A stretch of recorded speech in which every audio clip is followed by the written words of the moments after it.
my eye down through the rear sight. All right, let's take this time now to talk about the sweet spot theory as it applies to the AR-15. And before I go there with the AR-15, let's talk about how I came up with this theory, I guess about 10 years ago, with competition pistol shooting and now tactical or self-defense pistol shooting. Sweet spot theory in my mind was basically where shooters, competition shooters in particular, I would observe them, and they had a skill of shooting so fast and so accurately. I said, well, how the heck are they doing that? You know, they really, do they have time to really see the sight that fast? And sure they do. Your mind thinks a lot faster than most people assume. But one of the things that they were doing repetitively over and over again was bringing the front sight of the pistol up to their line of sight. So if I'm looking downrange at a target and I see the target, I know that my eyesight is going in a straight line to the target I want to hit. Now, I also want to take this one step further. I want to say not just the target, but a precise spot on the target that I want to hit. I want to be very exact with my eyesight. Okay, so now that I've got that laser beam coming out of my eyes directly to the target I want to hit, in turn, what I'm going to do now is bring the pistol sights up to my line of sight. Okay? And I'm going to intersect these two sights with my laser beam that goes to the target. And I'm going to do that repetitiously over and over again. So each and every time I draw and come up, I'm going to have the same exact sight picture. I'm going to see those sights in my line of sight. Draw, boom, there it is. Again. Draw, boom.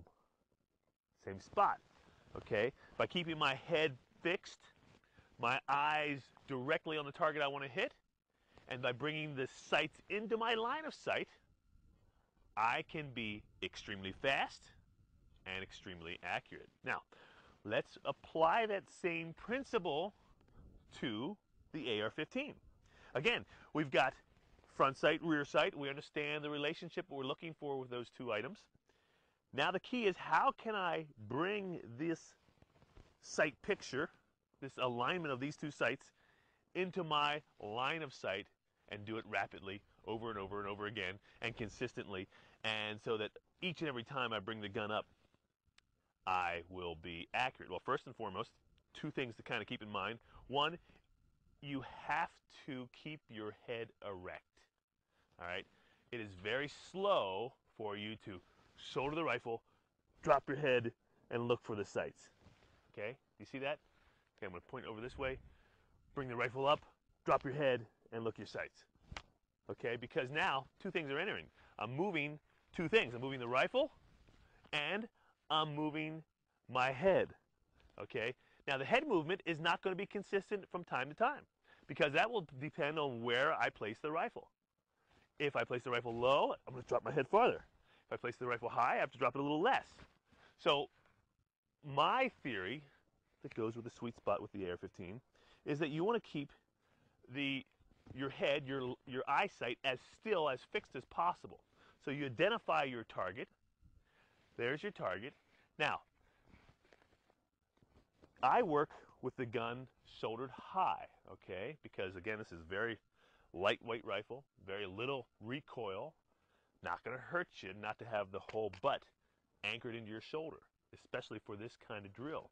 And again, I don't even put it on my shoulder. I try to put it closer to the center line of my body. All right? Looking right here. Okay, I'm not trying to have it over here as much as I'm putting it right here. Center line with my chin. Okay? Here is what I'm looking to do. I'm looking to bring the front and rear sight up into my line of sight. Now you can see I've turtled my neck a little bit. Okay, I'm not all the way erect, okay, because I can't get the sights into my line of sight.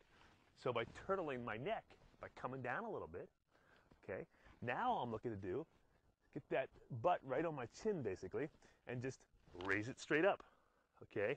And I'm trying to bring this rear aperture into my eyeball. Let me take my glasses off if I can. Okay, let's observe what's going on here, okay?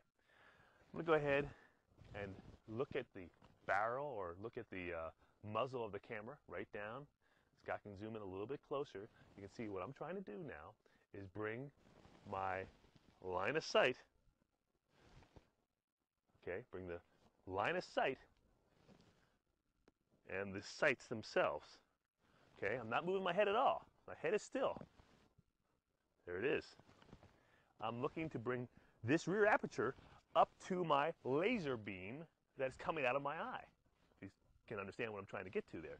My eyesight that I'm looking at exactly is coming directly up. Okay, and now if Scott can zoom in, you'll see my eye down through the rear sight. Okay? Head doesn't move. Again. Okay. This exercise is extremely effective in close quarter combat shooting. All right? When you are in close quarter combat shooting, you don't have the luxury to take a precise sight picture. Or should I say, a long, studied sight picture. You're looking, you're wobbling, and you're squeezing, and then bang. No time to do that because people are shooting back at you, or you wouldn't be shooting them. You've got to be quick. You've got to be fast. You've got to be accurate. You've got to be consistent.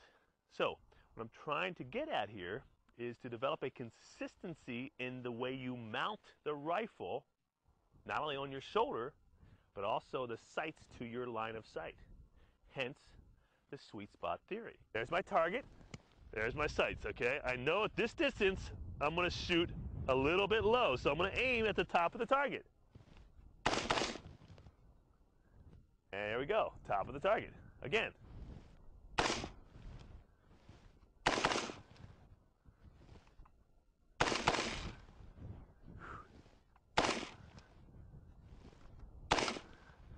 Okay, so at these distances, here's my sights, here's my shots. This is what we're hitting. Again, very comfortable for self-defense shooting. Let's go ahead and do a couple more drills. Working at just 6, 10 yards, say 6 yards right here. Okay, there's my target. Again, now over the shoulder. Looking at just keeping my head still and raising, okay? That's what I'm trying to do. That's all I want to do.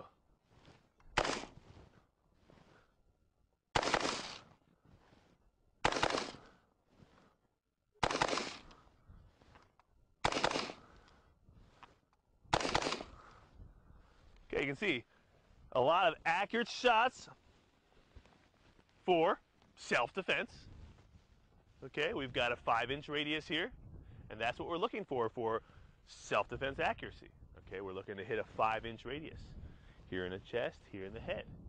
And that's the shots that we can do, and you can do them relatively fast. Now let's talk about one other thing, if we can.